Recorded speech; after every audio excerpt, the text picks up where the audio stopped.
बच्चों, कक्षा 12 भूगोल विषय के अंतर्गत हम अध्ययन कर रहे हैं चैप्टर नंबर 8, जिसका नाम है निर्माण उद्योग। बच्चों, इस चैप्टर को हमने पढ़ा और पूरे चैप्टर को पढ़ने के पश्चात आज हम इसके अभ्यास प्रश्न करेंगे। तो बच्चों तैयार हो जाइए चैप्टर नंबर 8 के अभ्यास प्रश्न। पहला क्वेश्चन बच्चों, ऑब्जेक्टिव टाइप, विकल्पों में से उत्तर चुनना है हमें। पहला क्वेश्चन है जिसमें कौन सा औद्योगिक अवस्थापन का एक कारण नहीं है, अर्थात निम्न में ऑप्शंस में से ऐसा कौन सा ऑप्शन है, ऐसे कौन सा विकल्प है जो कि उद्योगों की अवस्थिति को प्रभावित नहीं करता हो। ठीक है बच्चों, तो यहाँ पर हम देखेंगे पहला है बाजार, दूसरा है पूंजी। बाजार उद्योगों की अवस्थिति को प्रभावित करता है, पूंजी भी करती है। यहाँ पर तीसरा है बच्चों जनसंख्या घनत्व, यह नहीं करता है।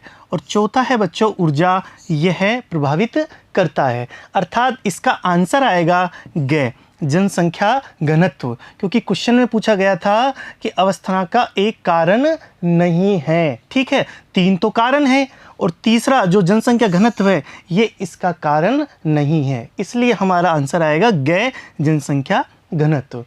इसके बाद अगला प्रश्न देखते हैं बच्चों, भारत में सबसे पहले स्थापित की गई लौह इस्पात कंपनी निम्नलिखित में से कौन सी है।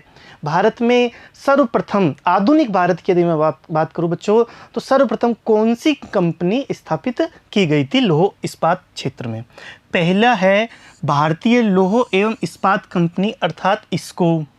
ठीक है, दूसरा है बच्चों टाटा लौह एवं इस्पात कंपनी, तीसरा है विश्वेश्वरैया लौह तथा इस्पात कारखाना और चौथा है बच्चों मैसूर लोहा तथा इस्पात कारखाना। हम सब जानते हैं कि टिस्को अर्थात टाटा लौह एवं इस्पात कंपनी भारत में सर्वप्रथम 1907 में स्थापित की गई थी, जो कि सफल प्रयास था। ठीक है, जमशेदजी टाटा के द्वारा सफल प्रयास किया गया था। कहाँ पर किया गया था?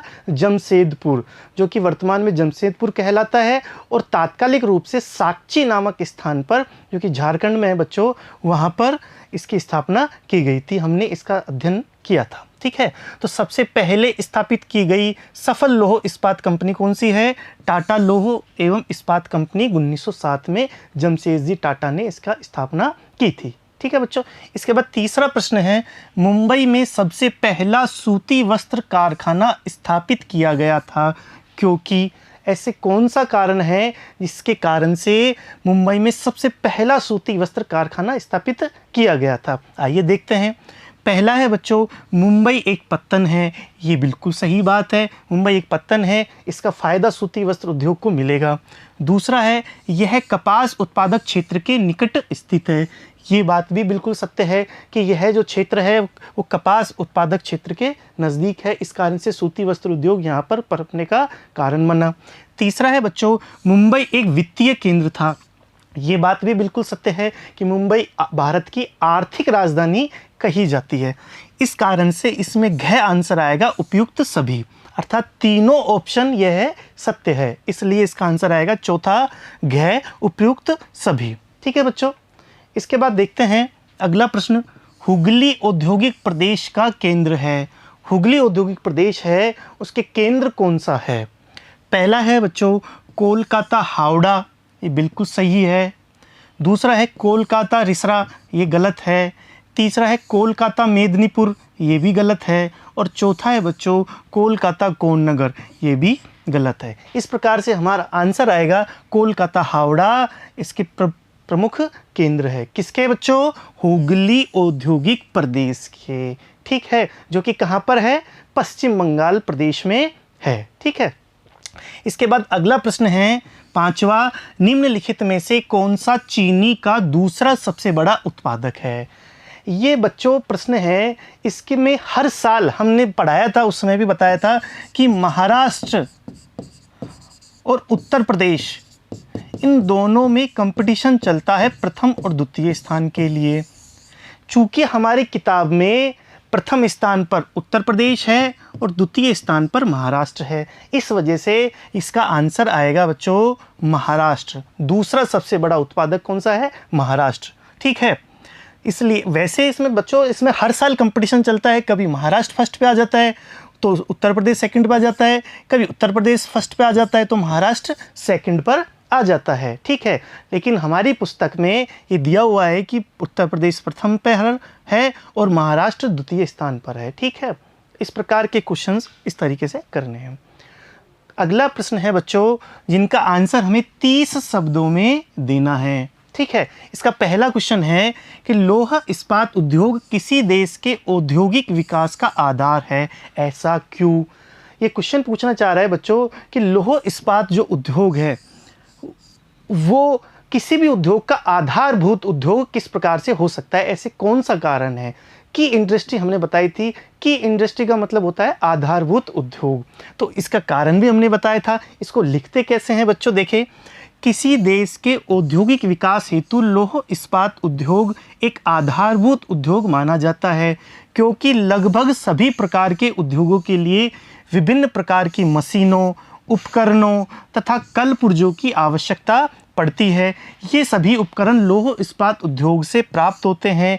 वस्तुतः अपनी मूल आधारिक संरचना के लिए सभी उद्योगों को मुख्य रूप से लौह इस्पात उद्योगों पर निर्भर रहना पड़ता है। ये हमने हमारी पुस्तक में भी पढ़ा था कि लौह इस्पात उद्योग, बच्चों लौह इस्पात उद्योग और ऊर्जा उद्योग ये दोनों उद्योग किस प्रकार के हैं?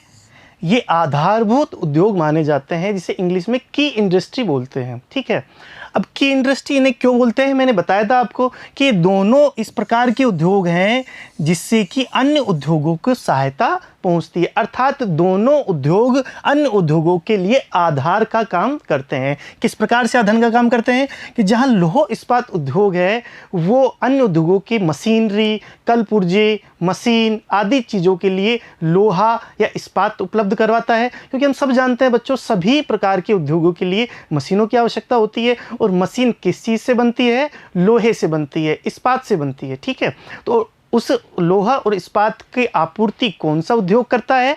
लौह इस्पात उद्योग करता है। ठीक है, इसी प्रकार से ऊर्जा उद्योग है बच्चों, वो सभी उद्योगों के लिए शक्ति का काम करती है, शक्ति प्रदान करने का काम करती है। क्योंकि सभी प्रकार के उद्योगों के लिए बच्चों ऊर्जा या शक्ति की आवश्यकता होती है चलने के लिए, और ऊर्जा या शक्ति कौन प्रदान करता है हमें? वो इस ऊर्जा उद्योग से हमें प्राप्त होती है। इस प्रकार की ये उद्योग है वो आधारभूत उद्योग कहलाते हैं। ठीक है बच्चों, इसके बाद देखते हैं अगला प्रश्न। सूती वस्त्र उद्योग के 2 सेक्टरों के नाम बताइए, वे किस प्रकार के भिन्न हैं? ठीक है, सूती वस्त्र उद्योग के 2 सेक्टर कौन कौन से हैं और वे किस प्रकार भिन्न हैं? आइए बच्चों देखते हैं। भारत में सूती वस्त्र उद्योग को निम्नलिखित 2 सेक्टरों में विभक्त किया जा सकता है। पहला है संगठित सेक्टर, दूसरा है असंगठित सेक्टर। ठीक है बच्चों, ये हमने बताया था। संगठित सेक्टर में वृहद स्तर पर सूती वस्त्र मिलों में सूती धागा व सूती वस्त्रों का निर्माण आधुनिक मशीनों की सहायता से किया जाता है। यहाँ पर इंपॉर्टेंट बात क्या है बच्चों, इनका जो धागा और वस्त्र का जो निर्माण किया जाता है वो आधुनिक मशीनों के द्वारा किया जाता है। जबकि असंगठित या विकेंद्रित सेक्टर में हथकरघों तथा विद्युत करघों से लघु स्तर पर सूती धागा व सूती वस्त्र का निर्माण किया जाता है। तो यहाँ पर संगठित सेक्टर में वस्त्र और धागा का निर्माण आधुनिक मशीनों के द्वारा किया जाता है, वृहद स्तर पर किया जाता है, बड़े स्तर पर किया जाता है, बड़ी बड़ी मशीनों के द्वारा किया जाता है। जबकि बच्चों असंगठित या विकेंद्रित सेक्टर में करघों के द्वारा, चाहे वो करघे हाथ से चलते हों या विद्युत से चलते हों, उन करघों के द्वारा छोटे स्तर पर, लघु स्तर पर ही ठीक है किया जाता है। इस प्रकार से ये 2 सेक्टर इसमें सूती वस्त्र उद्योग में माने जाते हैं। ठीक है बच्चों, अगला प्रश्न है बच्चों हमारा, चीनी उद्योग एक मौसमी उद्योग क्यों है? ठीक है बच्चों, तो ये प्रश्न क्या पूछ रहा है कि चीनी उद्योग मौसमी उद्योग क्यों है? हम सब जानते हैं बच्चों कि चीनी उद्योग का कच्चा माल क्या है? गन्ना है, और गन्ना हमें हर समय या 12 मास प्राप्त नहीं होता। गन्ने की उपज एक विशिष्ट समय हमें प्राप्त होती है, और जिस समय हमें गन्ने की फसल प्राप्त होती है उसी समय गन्ने को फैक्ट्रियों में या कारखानों में भेजना पड़ता है। क्योंकि हम सब जानते हैं बच्चों कि गन्ना एक तो जल्दी खराब हो जाता है, खराब का मतलब उसमें रस की मात्रा समय के साथ साथ में कम पड़ने लग जाती है। साथ ही साथ ये गन्ने जो कच्चा माल, कृषि पर आधारित जो कच्चा माल है बच्चों, ये इसके साथ ही क्या होता है, भारहास उद्योग भी है। इस कारण से जिस समय हमें गन्ना प्राप्त होता है उसी समय चीनी उद्योग विकसित होता है, और इसके अलावा जिस समय हमें गन्ना प्राप्त नहीं होता उस समय चीनी उद्योग विकसित या चलायमान अवस्था में नहीं होता। तो गन्ने प्राप्त जिस समय हो रहे हैं उसी समय चीनी उद्योग चलेगा, ठीक है बच्चों, और जिस समय हमें गन्ना प्राप्त नहीं होता उस समय चीनी उद्योग नहीं चल पाएगा। और यह देखने को मिलता है कि लगभग 4 माह बच्चों, लगभग 4 माह ही हमें गन्ना प्राप्त होता है, और बाकी के रिमेनिंग 8 महीने यह उद्योग बंद रहता है, अर्थात यह एक मौसमी उद्योग है। ठीक है, आइए देखते हैं कैसे लिखते हैं। चीनी उद्योग का सर्वप्रमुख कच्चा माल गन्ना है। गन्ना वर्ष के एक निश्चित मौसम में उत्पादित किया जाता है।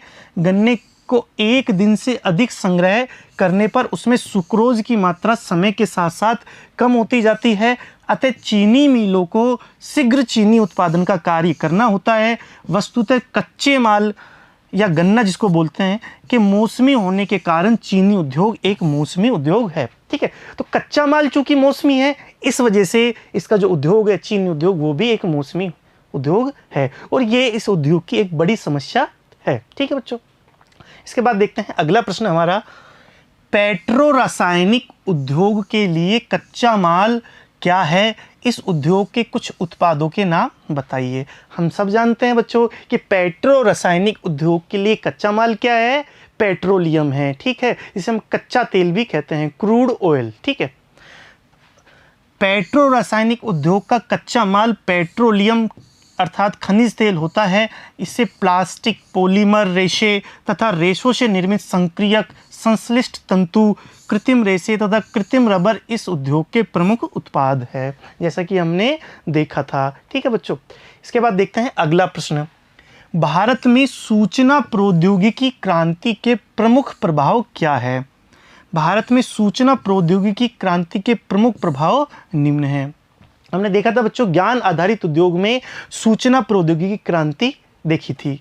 आइए कैसे लिखेंगे इसको कि प्रभाव पहला है, भारतीय सॉफ्टवेयर कंपनियों ने बड़ी संख्या में अंतर्राष्ट्रीय गुणवत्ता प्रमाणन प्राप्त कर लिया है। अंतर्राष्ट्रीय गुणवत्ता प्रमाणन प्राप्त करना भी एक बड़ी चुनौती है जो कि अधिकांश भारतीय कंपनियों ने यह कर चुकी है।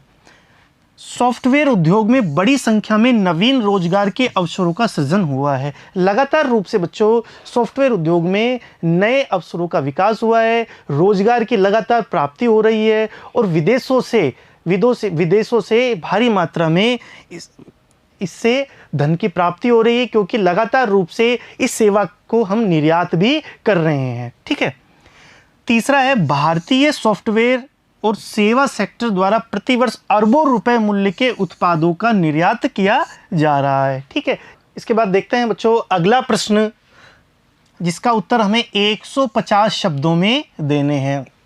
बड़े प्रश्न है बच्चों, 150 शब्दों में जिनका आंसर हमें देना है।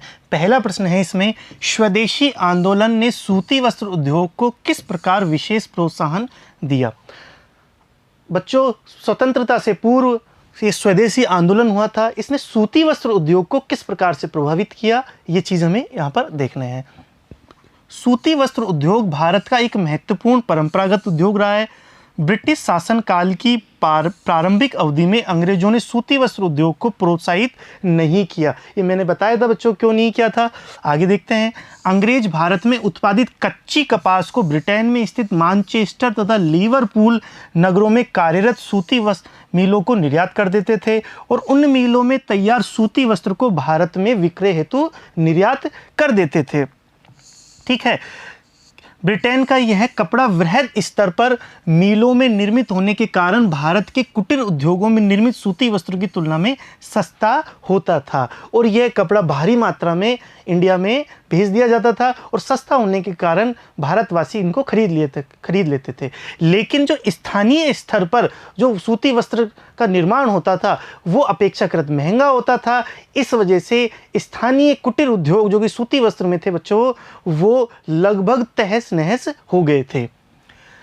आगे देखते हैं। 19वीं शताब्दी के उत्तरार्ध में सर्वप्रथम मुंबई और अहमदाबाद नगरों में सूती वस्त्र मिलों की स्थापना की गई तथा देश में सूती वस्त्र उद्योग का तेजी से विस्तार होने लगा। उसी समय ब्रिटेन में निर्मित सामान का बहिष्कार किया जाने लगा। गांधी जी द्वारा अंग्रेजों के विरोध के स्वरूप स्वदेशी आंदोलन चलाया गया था, जो भारी मात्रा में सफल हुआ था बच्चों। तथा भारत में निर्मित सामान को उपयोग में लाने के लिए भारत में एक देशव्यापी आंदोलन चलाया गया। स्वदेशी नामक इस आंदोलन में विदेशी सामान के बहिष्कार के आह्वान ने भारत के सूती वस्त्र उद्योग को प्रमुख रूप से प्रोत्साहित किया। ठीक है बच्चों, क्योंकि ये बच्चों सूती वस्त्र उद्योग थे लगभग हर गांव में उपस्थित था। एक कुटीर उद्योग के रूप में प्रत्येक गांव में, भारत के प्रत्येक गांव में या प्रत्येक क्षेत्रों में यह उद्योग विकसित अवस्था में था अंग्रेजों से पहले, और अंग्रेजों के आने के पश्चात यह इस उद्योग को तहस नहस कर दिया गया। तो गांधी जी को और दूसरे हमारे प्रमुख जो लीडर थे उनको ये आभास था यदि हमें स्वतंत्रता प्राप्त करनी है उसके लिए हमें आत्मनिर्भर होना आवश्यक है। और आत्मनिर्भर हम किस प्रकार से हो सकते हैं कि हमारे पुरातन जो उद्योग थे, खासतौर से जो कुटीर उद्योग थे बच्चों, उनको पुनर्जीवित करके ही हम आत्मनिर्भर हो सकते हैं। और यदि हम आत्मनिर्भर हो गए तो हम हमारे अधिकारों को प्राप्त करने के लिए अग्रसर हो सकते हैं और उसी क्रम में हमें स्वतंत्रता प्राप्त हो सकती है। तो इसी क्रम में गांधी जी ने विचार किया कि सूती वस्त्र उद्योग को किस प्रकार से प्रोत्साहित किया जाए। उसी के तहत स्वदेशी आंदोलन चलाया और उसका सबसे ज़्यादा फायदा हुआ बच्चों किस मामले में? सूती वस्त्र उद्योग को। ठीक है, इसके बाद देखते हैं। देश में निर्मित सूती वस्त्र की तेजी से बढ़ती मांग के कारण देश के विभिन्न भागों में सूती मिलों की स्थापना की जाने लगी। भारत के मध्यवर्ती पश्चिमी भाग में कपास की स्थानीय रूप से पर्याप्त उपलब्धता होने के कारण इंदौर, नागपुर, सोलापुर, बड़ोदरा तथा अहमदाबाद में सूती मिलों की सफल स्थापना हुई। ठीक है बच्चों, हम जानते हैं कि हमारा जो पश्चिम क्षेत्र है, विशेष रूप से महाराष्ट्र, दक्षिणी मध्य प्रदेश, दक्षिण पूर्वी राजस्थान, उत्तरी कर्नाटक, तेलंगाना का कुछ हिस्सा, अर्थात दक्कन का पठार बच्चों, दक्कन का जो पठार है उस क्षेत्र में काफ़ी मात्रा में कपास की उत्पादन की जाती है। इसलिए बच्चों जहाँ पर कपास अच्छी उपलब्धता है, कपास का उत्पादन ज़्यादा किया जाता है, वहाँ पर सूती वस्त्र उद्योग की विकसित होने की संभावना भी ज़्यादा हुई। ठीक है, इसके अलावा बच्चों कोलकाता में पत्तन की सुविधा, तमिलनाडु में जल विद्युत के विकास तथा कानपुर में स्थानिक निवेश के कारण सूती मिलों की स्थापना की गई। इस प्रकार स्वदेशी आंदोलन की भारत के सूती वस्त्र उद्योग के विकास में महत्वपूर्ण भूमिका रही। ठीक है बच्चों, ये प्रश्न हमने इस तरीके से किया। इसके बाद देखते हैं अगला प्रश्न। आप उदारीकरण, निजीकरण और वैश्वीकरण से क्या समझते हैं? इन्होंने भारत के औद्योगिक विकास में किस प्रकार से सहायता की है? ठीक है, तो यहाँ पर बच्चों देखो कि भारत के औद्योगिक विकास में उदारीकरण, निजीकरण और वैश्वीकरण में किस प्रकार से उन्होंने हेल्प की है, इस चीज़ को हमें देखना है। भारत में औद्योगिक नीति की घोषणा सन 1991 में की गई थी। इस नीति के 3 प्रमुख उद्देश्य थे: उदारीकरण, निजीकरण और वैश्वीकरण। आइए बच्चों देखते हैं किस प्रकार से थे। पहला है उदारीकरण से आशय आर्थिक विकास को गति प्रदान करने के लिए भारत सरकार द्वारा पूर्व आर्थिक नियमों व कानूनों में लचीलापन, लाइसेंस प्रणाली को समाप्त करना, विदेशी निवेश को प्रोत्साहित करना, उद्योग स्थापना, वाणिज्य व व्यापार क्षेत्रों में छूट संबंधी समस्त प्रयासों को उदारीकरण के नाम से जाना जाता है। ठीक है बच्चों, तो उदारीकरण से क्या आशय है कि विभिन्न प्रकार के जो लाइसेंस राज को समाप्त कर देना या उदार होकर के, ठीक है बच्चों, जैसे भी उद्योगों की स्थापना या आर्थिक वृद्धि को, आर्थिक समृद्धि को बढ़ावा दिया जाए उदार होकर के। ठीक है, ये उदारीकरण से आशय था। अब इसके अंतर्गत कौन कौन से कार्य किए? इस प्रकार के इतने कार्य हमने किए। दूसरा है निजीकरण से आशय। उदारीकरण नीति निजीकरण को आधार प्रदान करने के लिए बनाई गई है।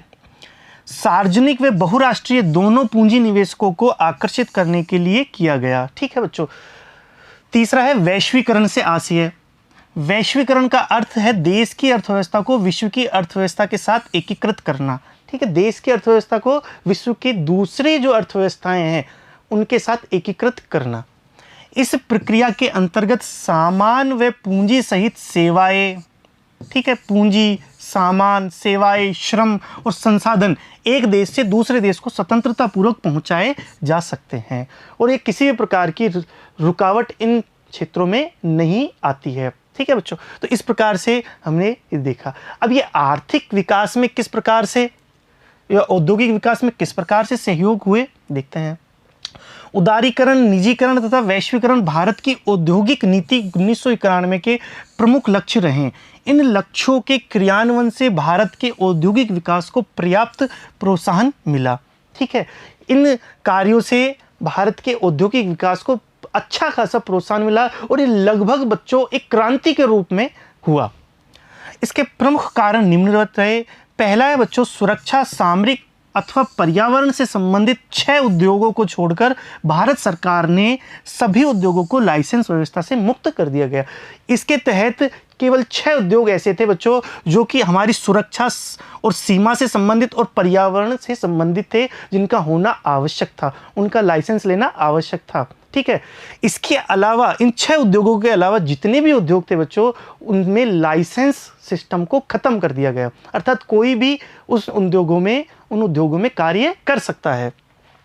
दूसरा है बच्चों 1956 से सार्वजनिक सेक्टर के लिए सुरक्षित उद्योगों की संख्या को 17 से घटाकर 4 कर दी गई। 1956 में बच्चों भारत सरकार ने सार्वजनिक सेक्टर के लिए जो सुरक्षित थे, सार्वजनिक सेक्टर का मतलब होता है सरकारी सेक्टर, सरकारी कंपनियां या सरकारी जो सार्वजनिक जो सेक्टर है बच्चों, वो 17 उद्योगों में काम करते थे, उनसे घटा करके 4 उद्योग ही उनके लिए सीमित कर दिए गए। 4 उद्योग ही ऐसे थे जो कि सार्वजनिक कंपनियां ही उसमें काम कर सकती है, दूसरी कंपनियां नहीं कर सकती, अर्थात निजी उसमें कार्य नहीं हो सकता। तो 17 से घटा करके 4 कर दी गई। इस प्रकार 13 उद्योगों के लिए निजी क्षेत्र के दरवाजे सरकार द्वारा खोल दिए गए। केवल परमाणु शक्ति तथा रेलवे से संबंधित उद्योग ही सार्वजनिक क्षेत्र के अंतर्गत बने रहे। ठीक है, क्योंकि इनमें आवश्यक भी था, ये सुरक्षा से संबंधित था परमाणु शक्ति, और ये रेलवे भी जनमानस से संबंधित था। एक यातायात का और कनेक्टिविटी का महत्वपूर्ण साधन होने के कारण सरकार ने अपने पास रखे। बाकी के 13 जो उद्योग थे बच्चों, वो निजी क्षेत्र के लिए भी खोल दिए गए। अगला है भारत सरकार द्वारा सार्वजनिक उद्योगों के शेयरों में से कुछ को सामान्य जनता, कामगारों तथा वित्तीय संस्थाओं के लिए आवंटित करने का निश्चय भी उन्होंने किया। बच्चों भारत सरकार ने अपने जो शेयर थे, विशेष रूप से सार्वजनिक उद्योगों के जो शेयर थे, वो सरकार ने अपने तक ही सीमित नहीं रखा, बल्कि उनको जनता के लिए, उन वहाँ पर काम करने वाले कामगारों के लिए और वित्तीय संस्थान जो बैंक है या NBFC है, उन वहाँ पर भी उनको भी आवंटित करने का निश्चय किया। जिससे क्या होगा बच्चों, जो सार्वजनिक उद्योग होंगे वहाँ पर कार्य करने की संस्कृति विकसित होगी और काम में प्रगति होगी। ठीक है, इस कारण से यहाँ पर ये भी काम उन्होंने किए। अगला है चौथा, किसी भी उद्योग में पूंजी निवेश की सीमा को समाप्त कर दिया गया। ठीक है, किसी भी उद्योग में पूंजी का जो निवेश था उसकी सीमा को भी समाप्त कर दिया गया और इसके लिए लाइसेंस व पूर्व अनुमति की व्यवस्था को भी समाप्त कर दिया गया। ठीक है, इसके बाद उद्योगों में विदेशी प्रत्यक्ष निवेश को घरेलू निवेश के रूप में मान्यता प्रदान की गई। विदेशी प्रत्यक्ष निवेश था उसको घरेलू निवेश के रूप में मान्यता प्रदान की गई। इससे भारतीय उद्योगों में विदेशी निवेश के दरवाजे खुल गए। ठीक है बच्चों, FDI जिसको बोलते हैं हम, FDI में भी भारत सरकार ने इसमें छूट दी गई, जिसके परिणाम स्वरूप उद्योगों में उन्नत तकनीक, वैश्विक कुशल प्रबंधन, ठीक है बच्चों ये बहुत इंपॉर्टेंट बात है, उन्नत तकनीक आई भारत में, वैश्विक कुशल प्रबंधन आया, व्यवहारिकता का अभिगमन आया, व्यवहारिकता आई, प्राकृतिक व मानवीय संसाधनों के सर्वोत्तम उपयोग का समावेश होने से उनके विकास को एक नवीन दिशा भी प्राप्त हुई कि किस प्रकार से हम प्राकृतिक और मानवीय जो संसाधन था उनका अधिकाधिक उपयोग कर सके। ठीक है, जिससे कि हमारी आर्थिक समृद्धि में इजाफा हो। ठीक है बच्चों, इसके बाद है भारत की औद्योगिक नीति में घरेलू तथा बहुराष्ट्रीय दोनों व्यक्तिगत पूंजी निवेशकों को आकर्षित करने के लिए उदारता दिखाई गई। खनन, दूरसंचार, राजमार्ग निर्माण व व्यवस्था को निजी क्षेत्र की कंपनियों के लिए खोल दिया गया। ये जो क्षेत्र थे वो पहले सरकारी क्षेत्र में ही होते थे, सार्वजनिक क्षेत्र की कंपनी के द्वारा ही कार्य होते थे। लेकिन जो नए क्षेत्र थे बच्चों, ये उस समय कैसे थे? नए क्षेत्र थे, अर्थात इनमें किसी का भी कोई कार्य नहीं था, ना सरकार का था ना ही निजी क्षेत्र का था। लेकिन इन नए क्षेत्रों को भी निजी क्षेत्र के लिए खोल दिया गया। उपरोक्त सुधारों के बावजूद आंशिक सफलता प्राप्त हुई। बच्चों इतने सुधार किए लेकिन कहीं कहीं हमसे कुछ चूक हुई, कुछ गलती हुई, इस वजह से हमारा आंशिक सफलता प्राप्त हुई। लेकिन बच्चों जितनी भी हमें सफलता प्राप्त हुई वो अभूतपूर्व थी। इससे पहले इस तरीके के काम नहीं हुए थे और एक क्रांति के रूप में, एक आर्थिक क्रांति के रूप में ये काम हुए थे। लेकिन विदेशी निवेश का एक बड़ा भाग घरेलू उपकरणों, वित्त, सेवा, इलेक्ट्रॉनिक, विद्युत उपकरण, खाद्य व दुग्ध जैसे उद्योगों में लगाए जाने से इन उद्योगों के विकास को पर्याप्त प्रोत्साहन मिला। ठीक है, इस प्रकार से ये प्रश्न हमारा समाप्त हुआ। इसके बाद देखते हैं बच्चों कुछ अन्य महत्वपूर्ण प्रश्न भी है जिन्हें हमें जानना आवश्यक है। जैसे कि पहला क्वेश्चन है, भार ह्रासमान कच्चा माल किसे कहते हैं? इसके 4 ऑप्शन हैं। औद्योगिक प्रक्रिया में जिसका भार कम हो जाए, भार ह्रासमान, बिल्कुल सही है। दूसरा है बच्चों, औद्योगिक प्रक्रिया में जिसका भार अधिक हो जाए, नहीं। औद्योगिक प्रक्रिया में जिसका भार परिवर्तित न हो, नहीं। जिसका औद्योगिक प्रक्रिया में विनाश हो जाए, बिल्कुल नहीं। ठीक है बच्चों, तो 4 ऑप्शंस में से हमने कौन सा आंसर आएगा? ए। भार ह्रासमान कच्चा माल किसे कहते हैं? औद्योगिक प्रक्रिया में जिसका भार कम हो जाए, जैसे कि बच्चों लौह इस्पात उद्योग, इसके अलावा चीनी उद्योग, ये किस प्रकार के हैं? भार ह्रासमान उद्योग कहलाते हैं। इसके बाद अगला प्रश्न है बच्चों, कृषि पर आधारित कौन से 2 उद्योग है? ऐसे कौन से उद्योग है जो कि कृषि पर आधारित है? लौह इस्पात उद्योग बिल्कुल नहीं है, क्योंकि लौह इस्पात उद्योग खनन पर आधारित है। अगला है बच्चों वस्त्र तथा चीनी उद्योग। वस्त्र उद्योग किस पर है? कपास पर आधारित है, और चीनी गन्ने पर है, और दोनों किससे प्राप्त होते हैं? कृषि से प्राप्त होते हैं। इसके बाद देखो चीनी और मोटर गाड़ी उद्योग, मोटर गाड़ी उद्योग नहीं है कृषि पर आधारित। इसके बाद मोटर गाड़ी उद्योग, ये भी कृषि पर आधारित नहीं है। इसलिए हमारा आंसर आएगा बच्चों ब, वस्त्र तथा चीनी उद्योग कृषि आधारित उद्योग है। ठीक है बच्चों, इसके बाद देखते हैं बच्चों अगला प्रश्न, निम्नलिखित में से किस उद्योगों की स्थापना का कौन सा गैर भौगोलिक कारक है? उद्योगों की स्थापना का कौन सा गैर भौगोलिक कारक है? अब आइए बच्चों देखते हैं। पहला है कच्चा माल। कच्चा माल किस प्रकार का है? भौगोलिक कारक है। ठीक है, तो ये नहीं आएगा। दूसरा है बच्चों शक्ति। शक्ति किस प्रकार का है? भौगोलिक कारक है, इसलिए ये भी नहीं आएगा। तीसरा है बच्चों परिवहन, ये भी भौगोलिक कारक है, ये भी नहीं आएगा। और चौथा है बच्चों पूंजी, ये गैर भौगोलिक कारक है, इसलिए इसका आंसर आएगा पूंजी गैर भौगोलिक कारक के रूप में। अगला प्रश्न है बच्चों, स्वच्छंद उद्योग किसे कहते हैं? जो कच्चे माल पर निर्भर करता है, बिल्कुल नहीं, उसे स्वच्छंद उद्योग नहीं कहते हैं। जो कच्चे माल पर निर्भर नहीं करता है, बिल्कुल सही, स्वच्छंद उद्योग उसे ही कहते हैं जो कच्चे माल पर निर्भर नहीं करता है, अर्थात स्वच्छंद रूप से उसे कहीं भी हम लगा सकते हैं, नाम से ही हमें पता चल रहा है। जिसमें श्रम शक्ति की अधिक आवश्यकता होती है, बिल्कुल नहीं।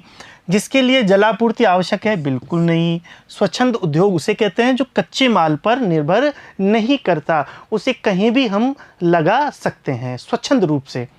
उसके बाद है बच्चों अगला प्रश्न, सूती वस्त्र उद्योग का मुंबई से अहमदाबाद की ओर बढ़ने का मुख्य कारण क्या है? सूती वस्त्र उद्योग में हमने पढ़ा था बच्चों कि मुंबई से अहमदाबाद की ओर लगातार शिफ्टिंग होने का या उसकी ओर बढ़ने का क्या कारण है? देखते हैं बच्चों। यह उद्योग सबसे पहले अहमदाबाद में शुरू हुआ था, इसका कोई औचित्य नहीं है। यहाँ भूमि मुंबई की अपेक्षा सस्ती है, बिल्कुल सही बात है कि अहमदाबाद में जो भूमि की जो दर है बच्चों वो अपेक्षाकृत मुंबई से सस्ती है, ये बिल्कुल सत्य बात है। यहाँ मुंबई की अपेक्षा उच्च कोटि के वस्त्र तैयार किए जाते हैं, इस बात में कोई सच्चाई नहीं है। अहमदाबाद को मुंबई की अपेक्षा आयात निर्यात की अधिक सुविधा है, बिल्कुल गलत बात है, क्योंकि मुंबई में तो पत्तन है, बंदरगाह है, जबकि अहमदाबाद में तो ऐसा कुछ है ही नहीं। तो ये बिल्कुल, तो इसका आंसर क्या आएगा? ब।